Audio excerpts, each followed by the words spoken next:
Historias olvidadas, voces que aún resuenan. Ilustres Anónimos.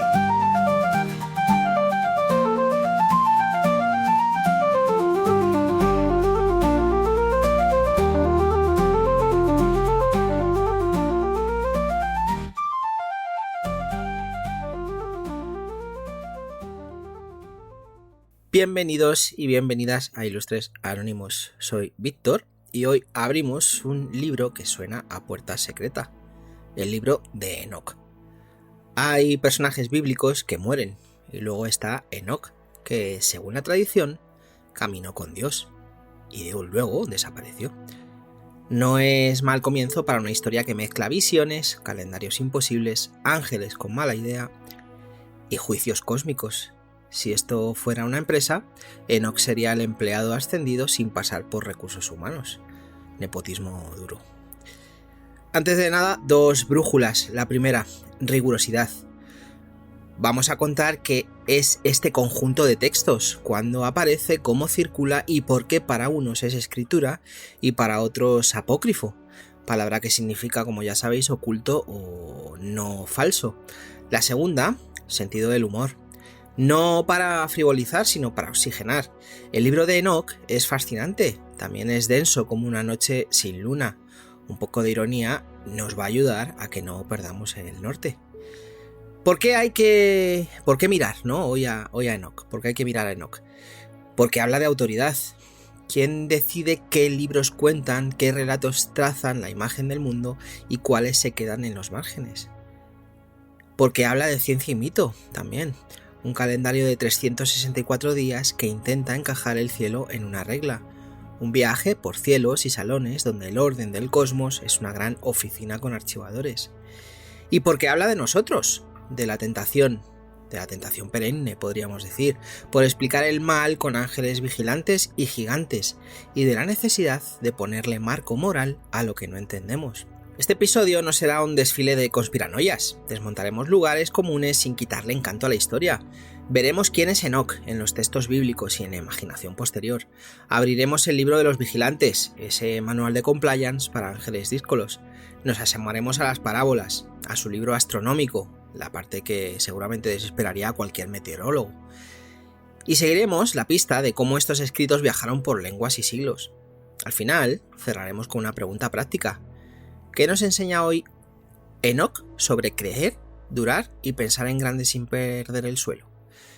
Si te gusta la arqueología de las ideas, estás en casa. Si vienes por los monstruos, también, aquí nacen algunos. Si lo tuyo es separar mito de dato, mejor todavía. Vamos a hacerlo juntos, con paciencia y con ganas de asombrarnos, sin apagar el espíritu crítico. Así que, ajusta la curiosidad. Prepara la mente como quien enciende una linterna en una biblioteca antigua. Empezamos por el principio potente, los vigilantes. ¿Y quién vigila a los vigilantes? Vamos a descubrir por qué, en el mundo de Enoc, incluso el cielo necesita auditorías. Dicho todo esto, empecemos.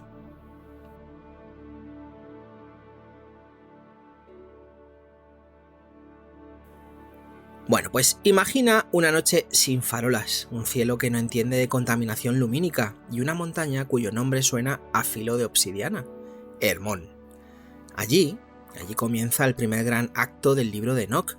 Un grupo de vigilantes, ángeles enviados a observar, no a participar, mira hacia abajo y decide que ser espectador es para cobardes. Hacen un pacto, un juramento. Si bajamos todos.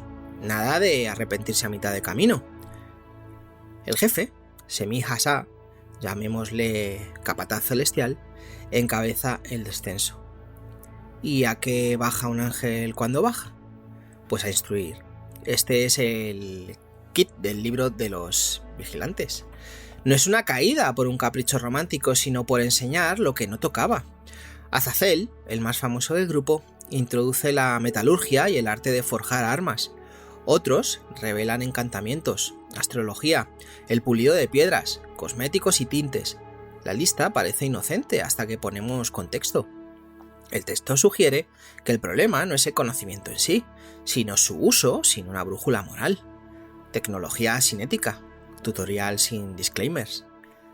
Las consecuencias se encarnan en los Nephilim, gigantes nacidos de la mezcla imposible. Son imagen exagerada de una idea clara. Cuando el poder y el deseo pierden freno, lo que crece es demasiado grande para convivir con los demás. Los gigantes arrasan cosechas, devoran lo que encuentran y la violencia se vuelve el idioma de la tierra. En la lógica de Enoch, el mal no nace de la nada. Llega con sello de importación y manual de instrucciones. Ante el desastre, la creación se queja. No es poesía blanda, es una denuncia formal a los altos estamentos. Los arcángeles, Miguel, Gabriel, Rafael, elevan el informe, y aquí aparece nuestro protagonista Enoch, un humano elegido como mensajero. Su papel aquí no es empuñar una espada, sino tomar notas, llevar y traer la palabra. Si esto fuera una empresa, Enoch sería el auditor externo llamado para revisar un caso de incumplimiento de deberes angélicos. Los vigilantes, conscientes de que se les ha ido de las manos, le piden a Enoch que interceda. Haz de abogado por nosotros. Enoch escribe su petición, se retira, cae en visiones y sueños y vuelve con la respuesta oficial: denegado. No habrá indulto. El veredicto es duro. Azazel, encadenado y arrojado a la oscuridad. Los otros vigilantes, retenidos hasta el día del juicio. Los gigantes, extinguidos. Y sobre todo, un aviso con olor a diluvio. Habrá limpieza a gran escala. Puede sonar a tragedia mitológica más, pero hay una lectura fina. El libro de los vigilantes ofrece una teoría del mal con 3 capas. Primera, el mal estructural. Cuando el poder, en este caso representado por conocimientos que multiplican fuerza, se introduce sin límites, corrompe tejidos enteros. Segunda, el mal personal. Las decisiones de individuos con nombre y rango, Semi-Hasá, Azazel, importan. Tercera, el mal cultural. Se transmite como una técnica, una moda, una herramienta que circula sin advertencias. El texto funciona como un espejo antiguo de preguntas actuales. ¿Sirve cualquier avance si no preguntamos para qué y para quién? Enoch, por su parte, no es héroe de músculo, sino de palabra. Su autoridad no nace de la fuerza, sino de la cercanía al juicio y de la capacidad de traducir lo que ha visto. En algún lugar, entre el cielo y la tierra, un humano escribe un dictamen. Esa imagen es brutalmente moderna. La idea de que explicar bien también es actuar. Que a veces lo decisivo no es empuñar la herramienta, sino delimitar su uso. Detengámonos un momento en los culpables célebres. Azazel se lleva la peor parte porque encarna la tentación de la técnica desnuda, el metal que corta sin preguntarse por qué, la cosmética que oculta sin aclarar, los símbolos que prometen control del cielo. No es una fobia a la ciencia, es una advertencia contra la arrogancia de creer que por saber cómo ya entendemos cuándo y para qué. En la narrativa de Enoch, el universo no castiga la curiosidad, sino el desencaje entre conocimiento y responsabilidad, podríamos decir. ¿Y los vigilantes? ¿Los vigilantes como un colectivo? ¿Qué son? Bueno, pues son como funcionarios del orden cósmico que olvidaron su contrato. Nacieron para observar, se excedieron por deseo, y al enseñar a destiempo, rompieron algo más que una norma, rompieron el ritmo del mundo. Si os fijáis, muchos mitos antiguos hablan de límites, lugares sagrados, tiempos marcados, nombres que no se pronuncian. Enoch encaja ahí. Recuerda que crecer no es solo sumar, sino saber dónde frenar. ¿Y los gigantes? Además de monstruos narrativos, son una metáfora de los efectos secundarios. Una vez liberas una técnica, lo que nace puede ser demasiado grande para el ecosistema que tenía alrededor. En ciencia y tecnología lo llamamos riesgo sistémico. No lo ves hasta que ya ocupa toda la habitación.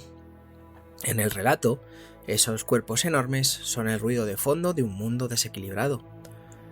Todo esto desemboca en un gesto drástico, la poda. La historia empuja hacia el diluvio como reinicio.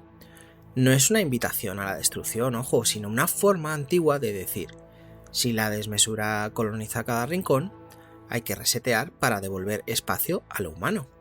Y Enoch, que lo narra así, ¿no?, deja caer una pista moral. Lo que nos seduce no siempre nos conviene. Lo que podemos hacer no siempre debemos hacerlo. Si trasladamos este bloque al presente, esto de los vigilantes, el eco es incómodo y útil. Hay vigilantes modernos disfrazados de algoritmo que prometen ver por nosotros. Hay azazeles cada vez que justificamos un atajo porque todos lo hacen. Hay gigantes cuando una herramienta escala sin que hayamos pensado en consecuencias. El libro de los vigilantes no te está diciendo que tires el móvil al río, te está recordando que toda herramienta es también una decisión ética. Cierro este bloque con una imagen: un cielo vasto, una montaña y un grupo de seres que juraron bajar juntos porque solos no se atrevían. El mal, sugiere Enoch, rara vez empieza con un villano solitario, suele empezar con un consenso mal orientado. Por eso hay que vigilar a los vigilantes y también vigilar la parte de nosotros que quiere saber sin comprender y usar sin rendir cuentas. Bueno, pues son los vigilantes. Y en el siguiente tramo lo que vamos a hacer va a ser entrar en un texto, ¿no?, distinto dentro del mismo corpus, podríamos decir. Las parábolas o similitudes. Allí va a aparecer una figura que muchos vais a reconocer: el Hijo del Hombre, el trono, el juicio y la pregunta que nunca termina de caducar: si hay justicia en el universo, en el cosmos, ¿qué significa vivir bien aquí? Bueno, pues vamos a seguir con las parábolas o similitudes. Y como digo, cambiamos de decorado. Del monte y desorden bajamos a una sala de audiencias cósmica. Silencios, tronos, libros abiertos. En las parábolas aparece una figura que reconocerás por 1000 ecos culturales: el Hijo del Hombre, también llamado el elegido o el justo. No es un héroe de capa, es el rostro de la justicia cuando por fin alguien pide la cuenta. ¿Qué hace esta figura? Juzga. Pero fíjate en este matiz: no es una venganza tipo ojo por ojo, es una auditoría del mundo. En la mesa ponemos 3 cosas: el sufrimiento de los pequeños, los que no pintaban nada en la agenda de los poderosos; la soberbia de los reyes, que confundieron éxito con impunidad; la paciencia de Dios, que no es indiferencia, ojo, es tiempo dado hasta que se agota. Las parábolas son poesía judicial. No hay nombres propios de reinos, no hay fechas, hay arquetipos. El injusto que se cree eterno, el justo que resiste, el elegido que cuando llega no llega con discurso sino con veredicto. Y sin embargo, su efecto es político en minúscula. Te pregunta por lo cotidiano: ¿a quién pasaste por encima? ¿Qué precio escondido tienen tus victorias? ¿Qué historias no quisiste oír porque no te convenía? Aquí Enoch no especula con cataclismos apocalípticos de cine, ¿no? Propone una ética del día a día. Si hay un orden, vivir bien no es solo no hacer el mal, es no normalizar sistemas que solo funcionan porque alguien paga la factura en silencio. Por eso, esta sección, podríamos decir, suena a comité de riesgos del cosmos. Los libros se abren, sí, pero no para asustar, sino para nombrar lo que solemos maquillar. La música de fondo de estas páginas es extraña. Mezcla consuelo para los que lloran con una advertencia clara a los que confunden fortuna con mérito. Y sin decirlo, deja flotando una intuición moderna. La justicia que importa no es la que grita, es la que llega. No siempre cuando queremos, ojo, casi nunca como imaginamos, pero llega. Esa es la apuesta de las parábolas o similitudes, ¿no? Bueno, pues esto es eso, las parábolas o similitudes dentro los libros de Enoch, ¿no? Y ahora respira, porque ahora vamos a pasar a un terreno inesperado. astronomía antigua con, podríamos decir, ambición de manual. Bueno, pues cambio de guía, mejor dicho. Uriel, ángel de los luminares. Este ángel toma de la mano a Enoch y le enseña cómo funciona el reloj del cosmos. El sol entra por puertas invisibles. La luna adelgaza y engorda con una paciencia antigua. Los vientos se cruzan como mensajeros que jamás pierden la dirección. Y las estaciones marcan el compás de la vida. Al fondo, la propuesta más elegante de la noche. Un año de 364 días. 12 meses de 30 más 4 jornadas intercaladas. Cuadrado, limpio, impecable. Es el Excel del cielo sin celdas rotas. ¿Es un error? Bueno, es un espejo del anhelo humano por poner orden. El año perfecto encaja en una tabla, pero la naturaleza no firma nuestros Excels. Desborda.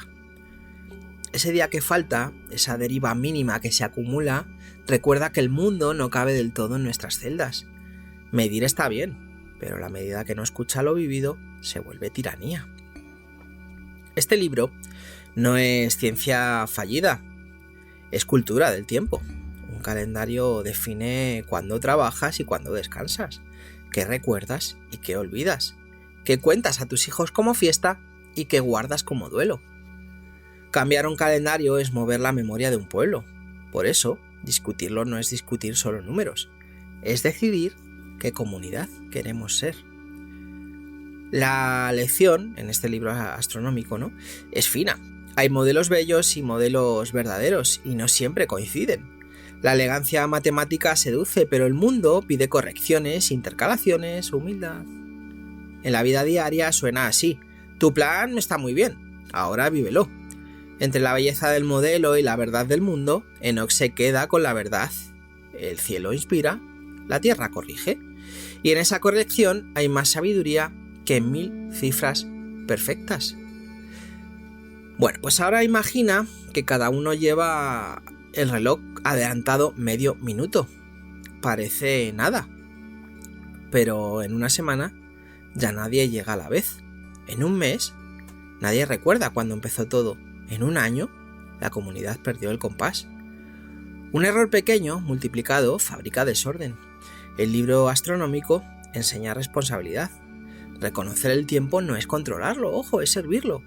Acomodar el trabajo al clima, el descanso a los cuerpos, la celebración a la gratitud.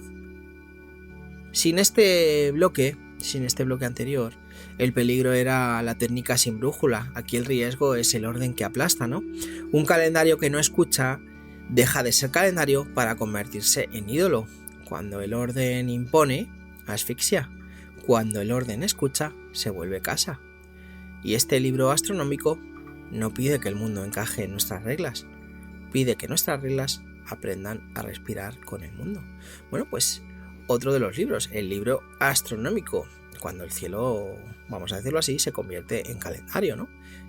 Bueno, pues el libro astronómico. Vamos a seguir. Y ahora de los números, de estos números de este libro astronómico, pasamos a los sueños. Aquí el libro se pone teatral.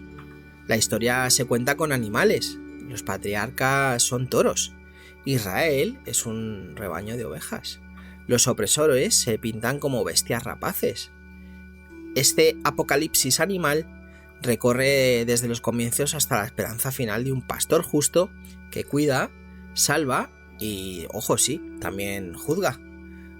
¿Por qué, en este caso, por qué animalizamos la historia? ¿Por qué usamos animales? Bueno, pues porque las fábulas, al final, tienen una potencia que a veces no tiene el dato desnudo.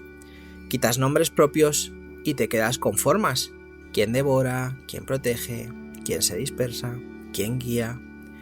Es una pedagogía que sin internet ni infografías consigue que un pueblo entero entienda su mapa moral.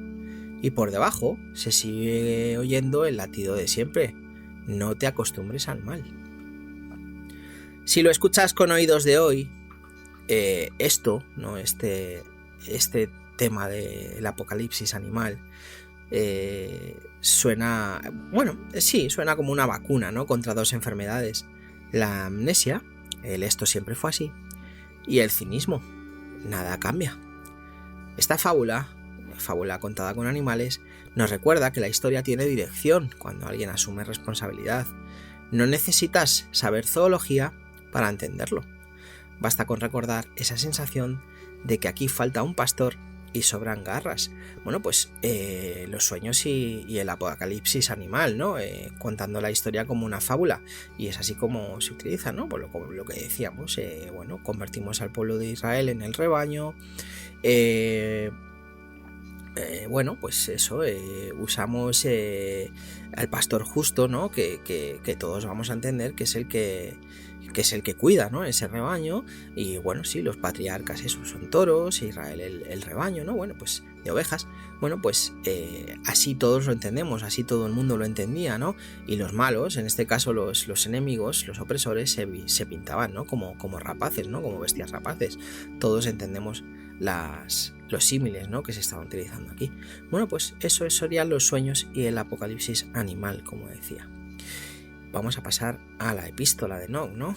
Y vamos a cerrar este conjunto con una voz epistolar, casi un sermón. Advertencias a los sabios, para que no vendan su sabiduría al mejor postor. Consuelos para los justos, para que no confundan silencio con olvido. Avisos a los pecadores, para que no confundan éxito con absolución.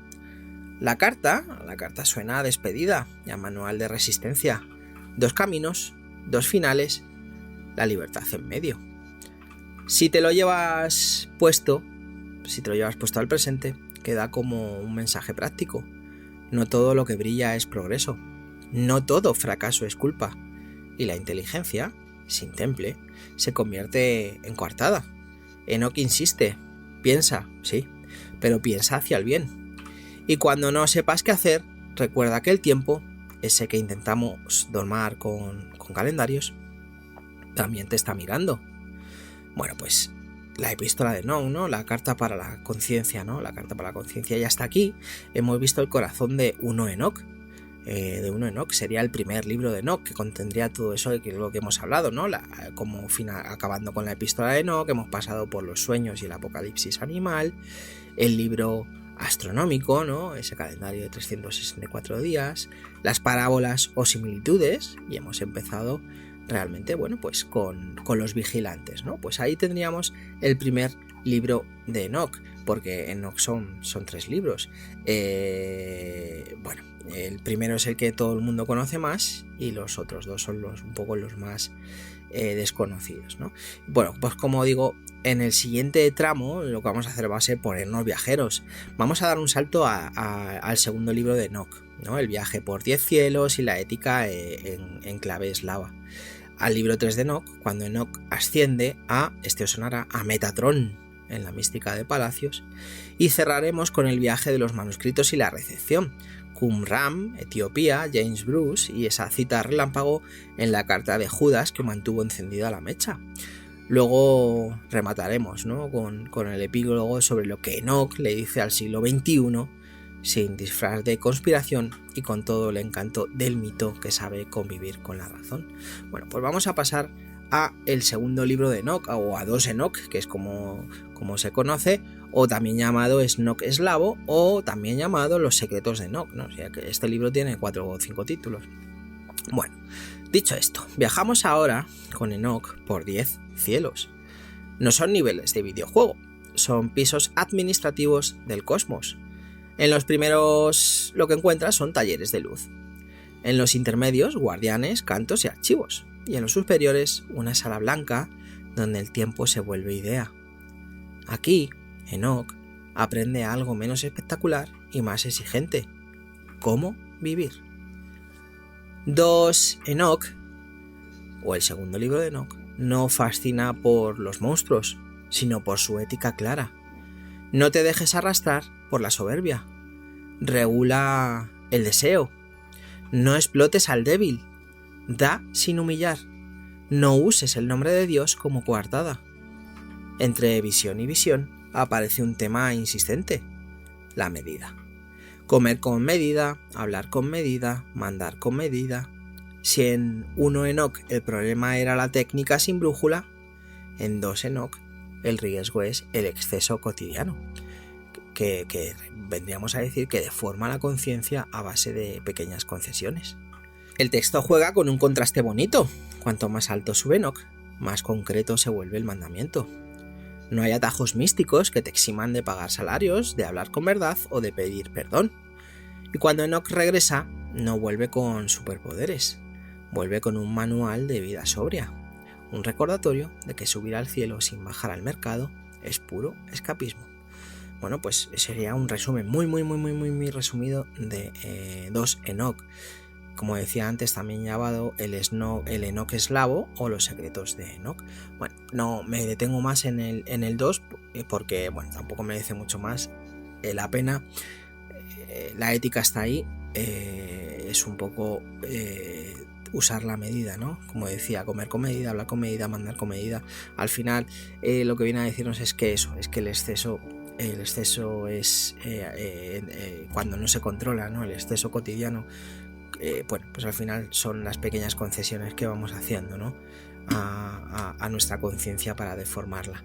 Bueno, pues vamos a pasar ahora al más interesante, no sé si decir interesante, pero bueno, al que más llama la atención.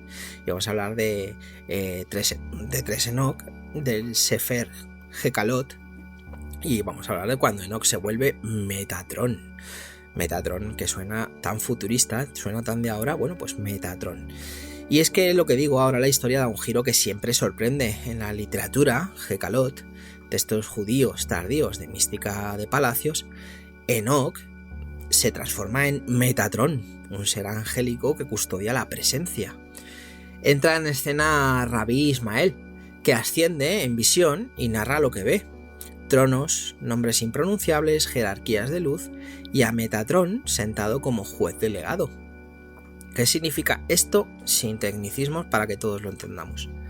Que una tradición posterior leyó a Enoc como símbolo del humano que por fidelidad y conocimiento se vuelve responsable. Metatron no es solo o no es un segundo dios, por decirlo de alguna forma, es función, memoria, archivo, mensajería, frontera. El imaginario se vuelve desbordante, alas, ojos, títulos, para decir algo sobrio. La inteligencia sin humildad calcina. La cercanía al fuego exige pureza de intención. Rabí Ismael habla como testigo meticuloso. Subí en visión, dice, y no presume de alas, presume de atención. Lo que ve no es un parque de atracciones místico, podríamos decir, es una administración de luz. Palacios que son estancias del conocimiento, nombres que se pronuncian por prudencia, guardianes cuya tarea no es deslumbrar sino custodiar, y en medio sentado como quien no necesita demostrar nada, Metatron. Metatron no cae del cielo, el cielo hecho mito, vamos a decir, es Enoc probado. El conocimiento, cuando se hace responsable, se convierte en servicio. Si necesitas una imagen moderna, Metatron es archivo, frontera y memoria. Archivo porque nada importante se pierde.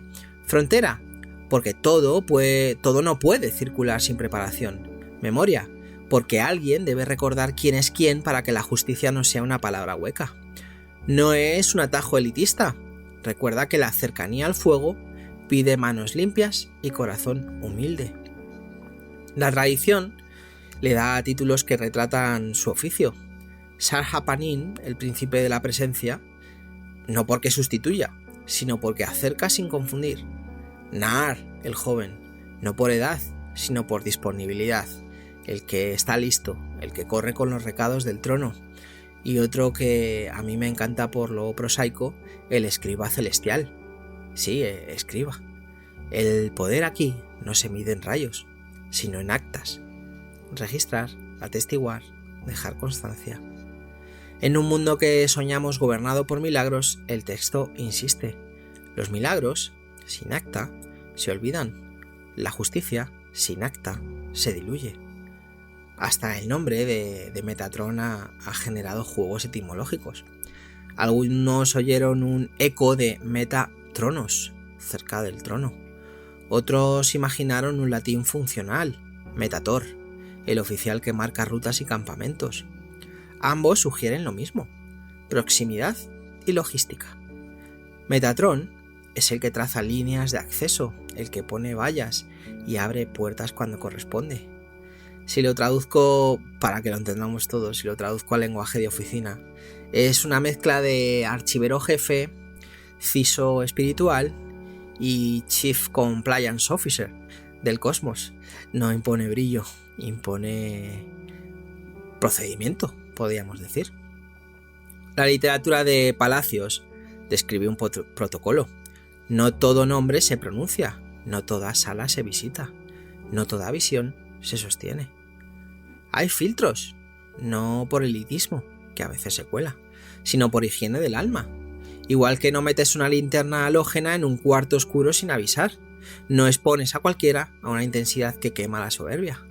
El mito aquí es una pedagogía de seguridad, casco, guantes, respeto. Metatron es también medida, se le atribuyen ojos abundantes y alas multiplicadas, hipérboles para decir vigilancia y prontitud. Pero su gesto favorito no es mirar, es aclarar. No fulmina, ordena. No humilla, guarda.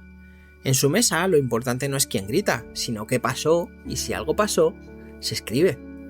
Ese escribir es teológicamente precioso. Convierte la historia en responsabilidad. Si está escrito, se puede revisar. Si se revisa, se puede corregir. La justicia aquí no es capricho, es trazabilidad. Este bloque suele generar dos malentendidos. Uno es gnosticismo encubierto. No hace falta forzar etiquetas, son capas distintas de una tradición larga que conversa consigo misma. 2. Entonces cualquiera puede volverse ángel. El texto, ojo, no vende ascensos express, advierte del peligro.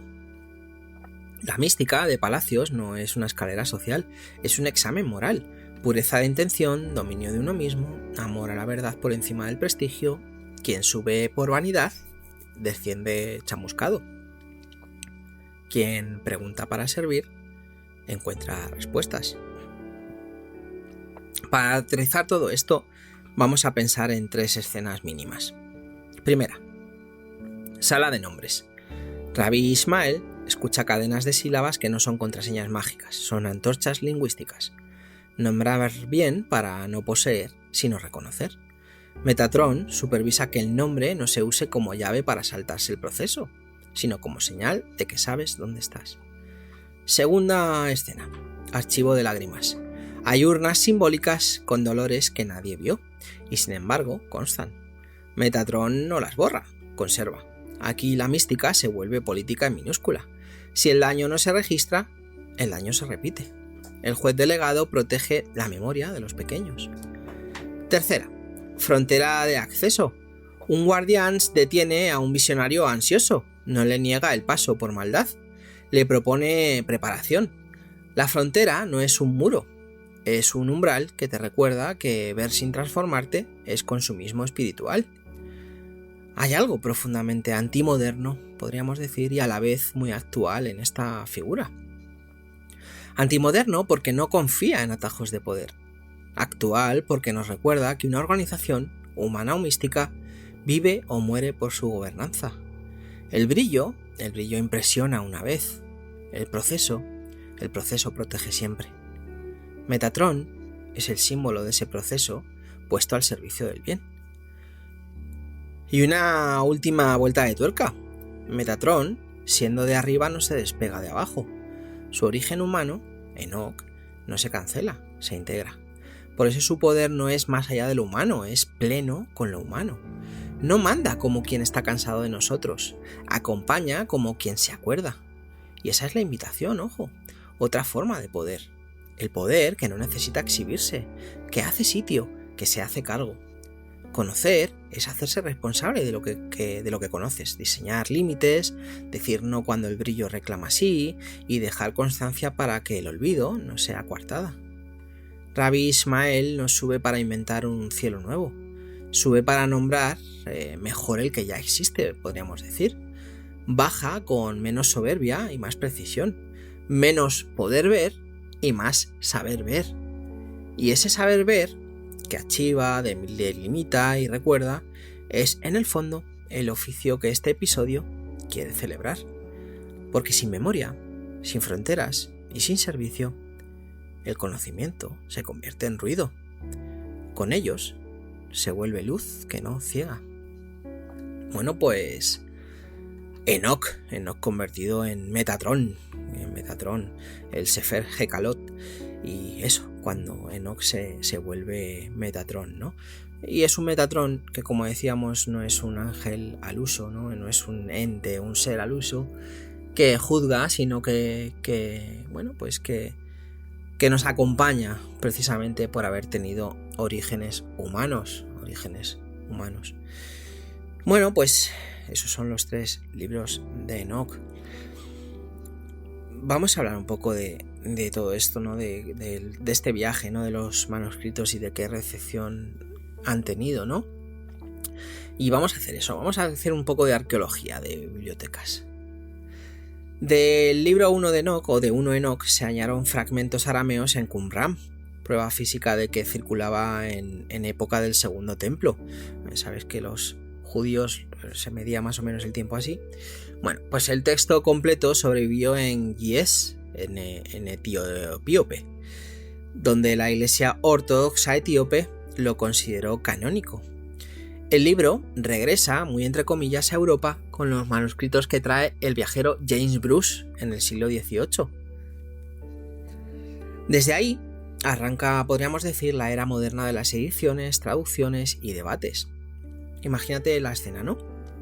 En Qumran, polvo en suspensión, luz oblicua sobre paredes gastadas y un envoltorio que se abre y deja ver letras antiguas que aún saben decir «yo estuve aquí». Mientras tanto, más al sur, el libro respira entero en Yes, la lengua litúrgica de una iglesia que lo leyó, copió y comentó. Esto es súper importante. Claro, de Qumran hemos encontrado muchos rollos, muchos pergaminos, pero claro, no hay otras copias, ¿no? Pero en este caso sí, o sea, en este caso, aparte de encontrarlo en Qumran y ya dar paulo y veracidad a este libro que estaba en la iglesia etíope, en la iglesia ortodoxa etíope, lo confirma, ¿no? Y aparte es que esta iglesia tenía una copia en Yes, ¿no? Una copia entero, una copia de un libro entero. Bueno, pues eso, la lengua litúrgica de una iglesia, como decíamos, que lo leyó, copió y comentó. Lo que Europa considera o creyó que estaba perdido, otro mundo lo conservó con muchísima paciencia, muchos siglos después. Bueno, pues ¿por qué no es, viniendo de donde viene y la época que viene, por qué no es canónico en la mayoría de tradiciones cristianas? Bueno, porque los cánones difieren, se cerraron en momentos y lugares distintos, con criterios como autoría, uso litúrgico y transmisión estable que Enoch no cumplió, vamos a decirlo así, de forma uniforme. No es un demérito, es un hecho histórico. Su influencia, en cambio, es evidente. La cita de Judas, el eco del juicio cósmico en otros apocalípticos, esa intuición de un elegido que representa a los que esperan y esa forma de mirar el tiempo como don administrable. La moraleja es simple y grande. Los libros tienen biografía. Nacen, viajan, se traducen, se pierden, reaparecen, cambian de estatus. Que hoy podamos leer a Enoch se lo debemos a copistas sin aplausos, a monjes que guardaron manuscritos del polvo, a viajeros que cruzaron desiertos y a filósofos que se dejaron la vista cotejando variantes. Nada de lo que sabemos viene de la nada. Al cerrar el libro, uno no solo cree o duda, también agradece. Bueno, pues esto es un poco los viajes, ¿no? de estos manuscritos, de encontrarlo a Qumran, en estos manuscritos que se encontraron allí, James Bruce, a luego, bueno, pues poder comprobar que lo que tenía la iglesia ortodoxa etíope era el manuscrito real de los libros de Enoch, ¿no? Del libro de Enoch. Bueno, pues esos son más o menos los viajes, ¿no? Vamos a pasar ahora un poco a las influencias, malentendidos, bueno, porque de esto el Metatron, Enoch y todo esto lo utilizan mucho en la teoría de la conspiración, ¿no?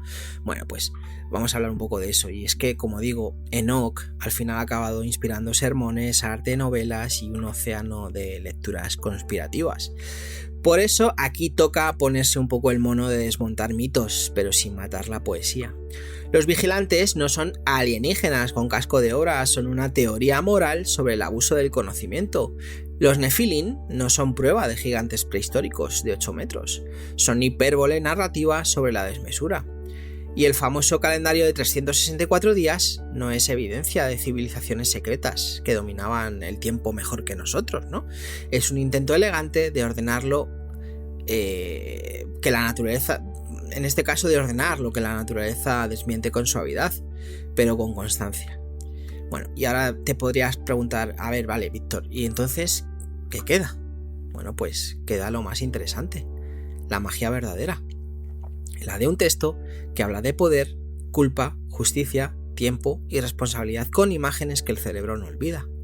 La imaginación no está reñida con la honestidad intelectual. Al contrario, la necesita para no caer en el delirio.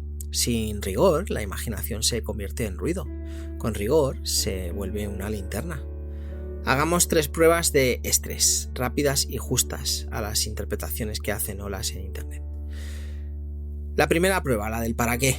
Si una lectura convierte a los vigilantes en extraterrestres que, vamos a decirlo así, que nos regalaron la tecnología, ¿qué añade a la ética del relato? En Enoch, el problema no es tener conocimiento, sino usarlo sin brújula. Si cambias ángeles por aliens, pero sigues ignorando la pregunta ética, te has quedado sin la mitad del guión. Enoch no intenta explicar el titanio, intenta explicar la culpa. Segunda prueba, la del cómo.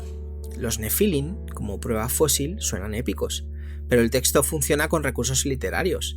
Agranda cuerpos para agrandar el problema. El gigantismo no es una metáfora de los efectos sistémicos cuando la técnica se desboca.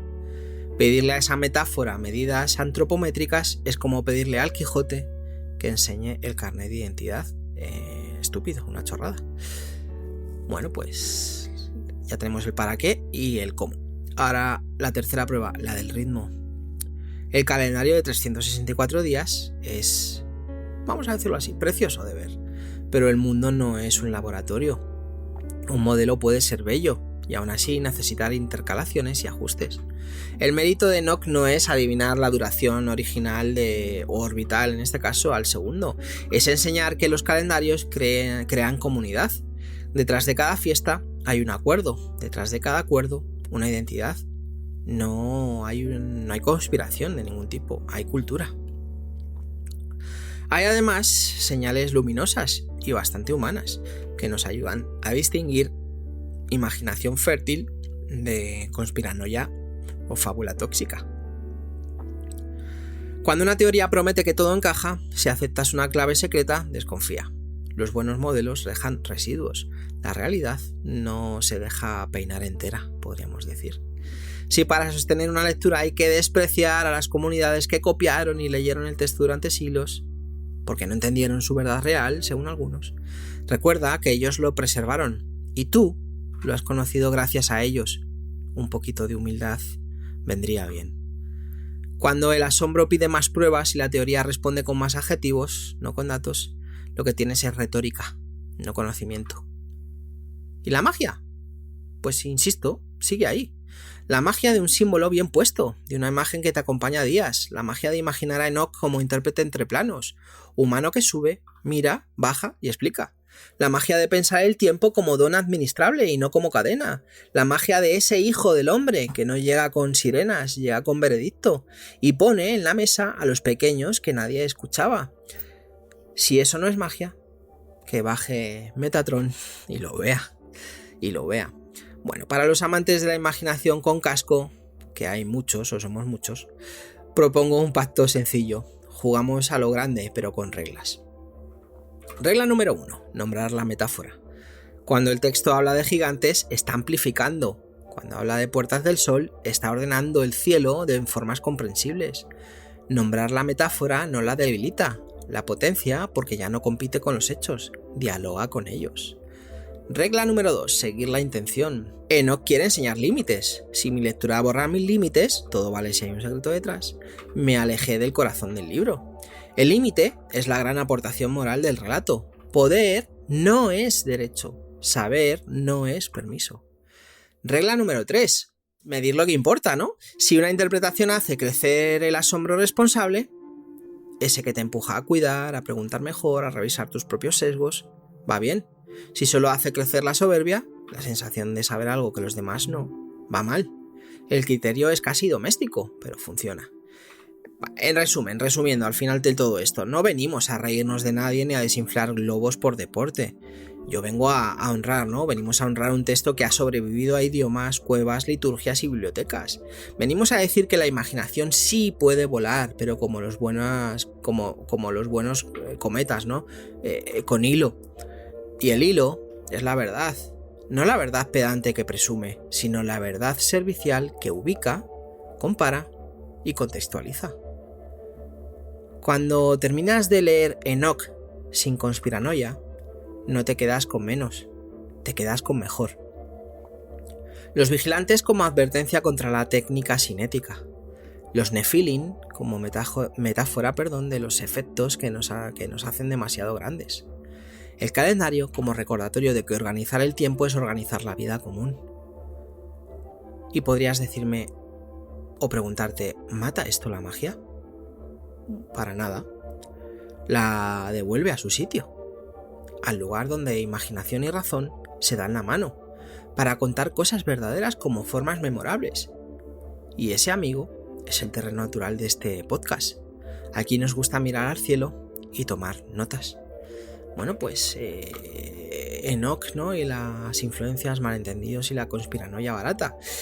¿Por qué digo todo esto?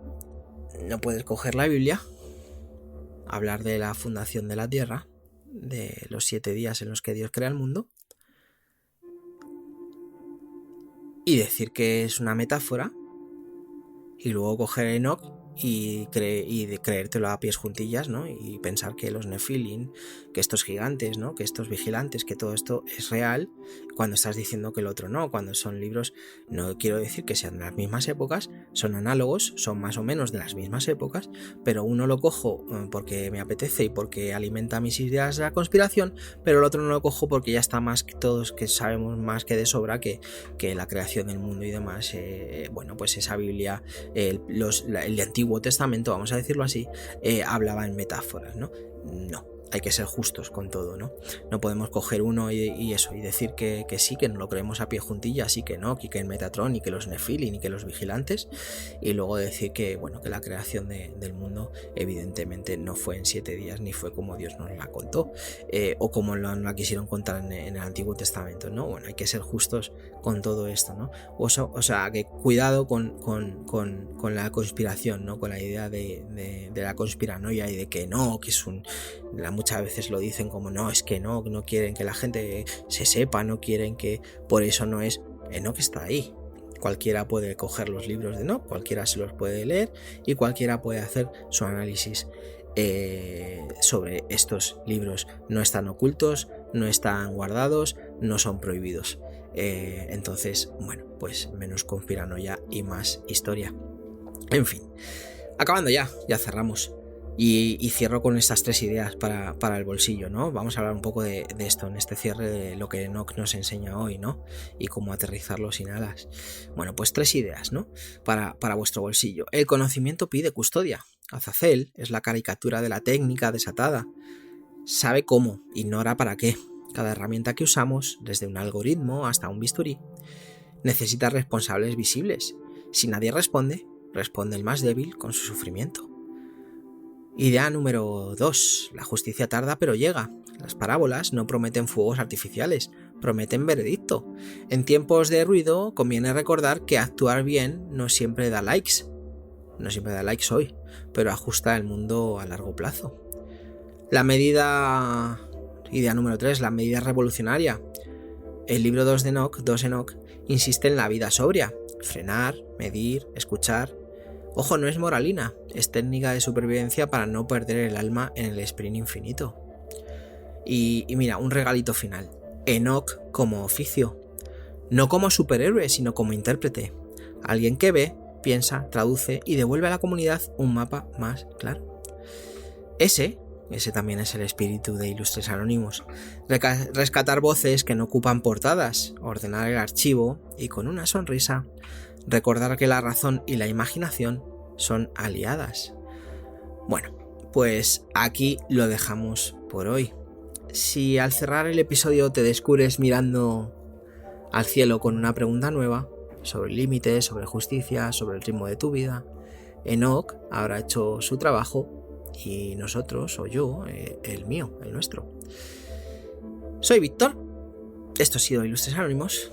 Muchísimas gracias por escuchar, por pensar conmigo y por sostener este pequeño laboratorio de ideas con humor, rigor y un punto de asombro. La semana que viene abriremos otro archivo, quién sabe. Mientras tanto, vigila con cariño a tus vigilantes.